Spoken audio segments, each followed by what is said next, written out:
За газар хөдлөлтийн одоо хүчтэй газар хөдлөлтийн мэдээнүүд энд тэнд их сонсогдож байна те. За тэгээд ингээ бичлэгийг харахаар зарим барилга тогтоод үлдсэн байдаг. Зарим нь одоо нураад унтсан байдаг те. За тэр нь мэдээж барилгын хийц гэж бас чухал зүйл байгаа. Инженерийн чанар те. Хийцлийн чанар. Гэхдээ бас нэг хамгийн хүчтэй зүйл нь юу байдаг вэ гэхээр энэ газар хөдлөлтийн чичиргээ болон энэ бүх барилга байгууламж за хүнд ч гэсэн ялгаагүй ингээд байгалийн давтамж гэж зүйл байдаг.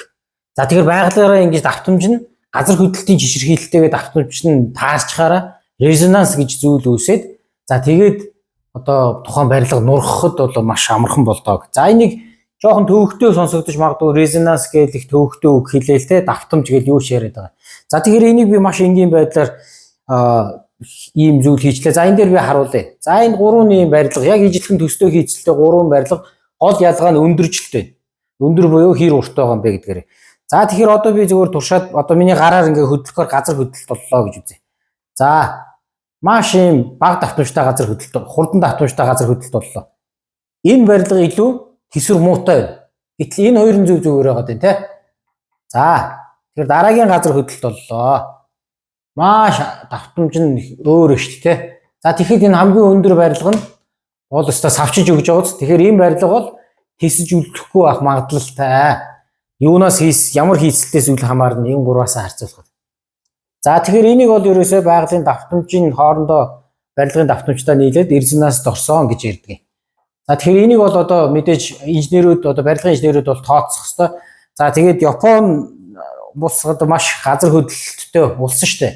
За тэгээд тэр улсууд яасан бэ гэхээр 1960-аад он хүртэл бол ингээд өөрсдийнхөө бүс нутгийнхаа газар хөдлөлтийн одоо жижигхийлэл тэр давтамжийг нь судалж үзээд за манай бүс нутагт бол яг ингээд 31 м-ээс дээш өндөр барилга бол байж болохгүй юм байна. Тэгэх юм бол яг одоо энэ шиг одоо ингээд нураад унчих нэ, эрсдэлтэй болчих нэ гэдгээ судалж үзээд тэгээд 29 билээ 31 м-ээс дээшээ байж болохгүй гэх.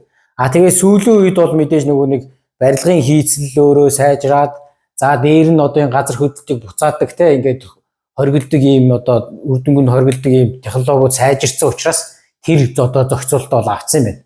Тэгэхээр энэ дээрээс биднэрт магадгүй сургамж нь юу вэ гэхээр ер нь манай энэ бүс нутагт за Улаанбаатарын энэ маш барилгаж өндөр барилгачлалтай энэ бүс нутагт яг аль барилга нь одоо болохгүй хамгийн эрсдэлтэй юм бэ те аль барилга нь арай гайгүй юм бэ зөвхөн өндөр гэхээр болчдөг биш.